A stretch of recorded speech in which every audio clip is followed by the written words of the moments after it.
Hey y'all, what is up? Keysby here. So I wanted to talk to y'all about what I think is a pretty cool tech choice for Floowandereeze decks, Danko Sekka, and how it compares with another Floowandereeze side choice that fills a very similar role. But before we go into that, don't forget to leave this video a like and subscribe to the channel for even more. So now, let's talk about Danko. She's a level 4 light thunder with 1700 attack, 1000 defense, and an effect that reads, cannot be special summoned. While you control no set spells or traps, neither player can set spells or traps or activate any spells or traps that are already set. So let's talk about the obvious comparison first, Dark Simorgh. I'll kind of skip a lot of the effect and go into the relevant part that states, your opponent cannot set any cards on the field. So let's just do a quick side-by-side of the two cards. The obvious advantage that Dark Simorgh has is that it's searchable via Eglin, so if you open your M-Pen or don't need said M-Pen, you're golden to drop this guy. Another pro for Doombird is that it isn't limited to spells and traps. Not super relevant, but it's good to know that it does lock out monster sets. And lastly, he's big, clocking in at 2700 attack. He also has a special summon condition, not overall that relevant in Floowandereeze, but it's always good to know your options, and since he is also treated as a wind, he enables Featherstorm plays. So now, let's talk about Danko. Danko, unfortunately, cannot be searched. However, Danko can be dropped at the start of a main phase 1 going second, while you have turn player priority. So let's talk about that for a moment. At the start of each phase, the turn player has priority to act, meaning that if it's the start of your own main phase, your opponent cannot do anything until you either A, do something that starts a chain, such as activating a spell or effect, or B, commit an action and pass priority to them. I don't want to go too deep into priority here since it's not what this video is about, but I just need to lightly explain it to explain what's so cool about Danko. So the board state is your opponent has several back rows set. Draw phase, nothing. Okay. Standby phase, you pass your opponent priority, they have nothing. Okay. So now we're at the start of main phase 1, and you drop Danko. The only possible response they could make with back row would be a counter trap that prevents Danko from hitting the field. But since Danko's effect is continuous and normal summons don't start a chain in and of themselves, shy of a counter trap, that back row is offline, meaning they can't imperm, etc. in response. And with our field spell, we can pretty easily get another normal summon. So that is one cool advantage that Danko has over Dark Simorgh, a going second play. Now let's talk about Danko when we go first, which is where she truly shines. Considering we're going into a game 2 or 3 knowing that our opponent is setting up a ton of back row, something that we could do is set up to summon an M-Pen on their turn, which is not that hard to do. So now they set up 3 to 4 back row and go to pass. We activate our Dreaming Town and end on M-Pen. Now something really cool about M-Pen, you can normal summon anything off the effect, not just a bird. So now our opponent has already committed back row and that back row is locked by our newly summoned Danko.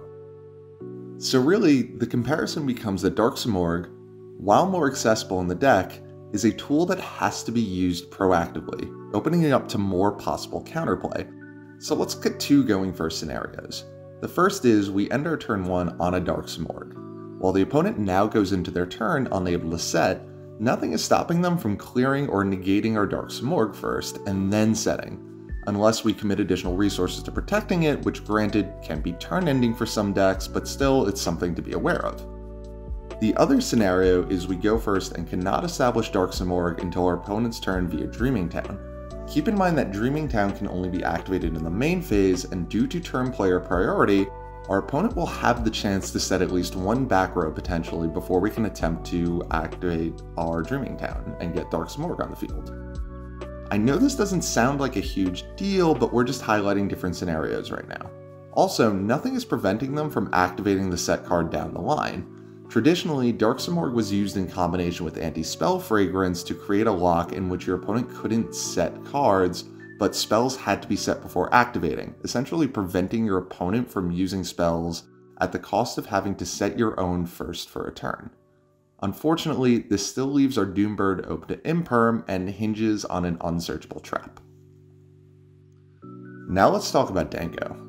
Danko can be used both proactively and reactively. While again, it is important to highlight the fact that Dark Simorgh is much easier to access in Flounder decks, Danko allows for greater variety of play. Again, as mentioned earlier in this video, Danko can be used to lock out an established back row, and again, the only real counterplay to that is in the form of counter traps, most notably Solemn Judgment and Warning, since A, Danko is a normal summon and cannot be striked, and B, her effect doesn't activate, it's just always on. But now let's talk about going first with Danko. Knowing our opponent plans to set a lot, we can maneuver our first turn in a way where we can summon our M-Pen and use M-Pen to drop Danko after our opponent has committed back row, as previously mentioned, but let's expand on that now. This accomplishes a few things. First, it removes that back row as potential resources for our opponent until they clear the Danko, due to them being stuck useless on the field. Additionally, negating Danko from the turn doesn't accomplish anything. That's a cool advantage that Danko has over Simorgh in this scenario, and why negating Danko on their own turn doesn't really accomplish much for our opponent. Let's say we establish Danko early and our opponent negates her, then proceeds to continue setting. In most scenarios, our chain into Danko would have been hit, but just for illustrating a point, let's just say it wasn't. Set cards, as we know, cannot be activated until the next turn, unless they're normal, continuous, or field spells generally, but your opponent most likely isn't going to be setting those. The moment the turn passes, Danko is back online and those set cards are relocked. Unlike Dark Simorgh, who only prevents sets, Danko will now prevent the activation of those set cards. Something both cards also share is shutting off effects that would set back row as well, such as Albion or Lilith. Funny enough, Lilith cannot tribute Danko under Lair because it is considered an illegal activation, so cool tech choice in that very specific matchup. Something worth mentioning is that Danko does interfere with our ability to set Dreaming Town if we are using Danko as a going second card, so use with caution there. However, we can, if we're going first, set Dreaming Town, then normal summon Danko. It has to be in that order.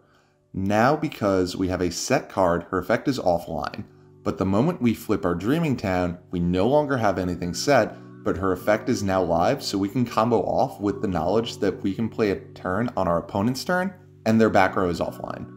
Bonus, if our opponent hits Danko with Imperm or something proactively at the start of their turns that they can set, we can use Dreaming Town to protect Danko whenever we need to, and then once again, when the turn passes, Danko's back online, that back row, relocked. So that's my overall take on Danko Sekka and the comparison to Dark Simorgh. I personally prefer the versatility that Danko offers over the ease of access to Dark Simorgh. Clearly, Danko is not designed as a card that could be summoned on your opponent's turn due to her no special summon clause, but M-Pen breaks that rule and lets you use her in a really effective way that blurs reactive and proactive gameplay. Again though, in fairness to Dark Simorgh, it can be summoned off of any small bird due to its typing, whereas Danko must be summoned off M-Pen. I only play one M-Pen in my main, so if you do plan to side Danko, I suggest siding or maining a second M-Pen to make setups easier. A second M-Pen also allows for some absolutely insane plays with Unexplored Winds. Check out my previous video to see what one M-Pen can do with Unexplored Winds. At the end of the day, I don't want to tell you what to play, just help y'all make decisions that are going to improve your gameplay by presenting the pros and cons of these very similar cards. But again, I personally prefer Danko. Hope y'all enjoyed, and if you learned something, don't forget to like, comment, and subscribe for even more, and I'll catch y'all later.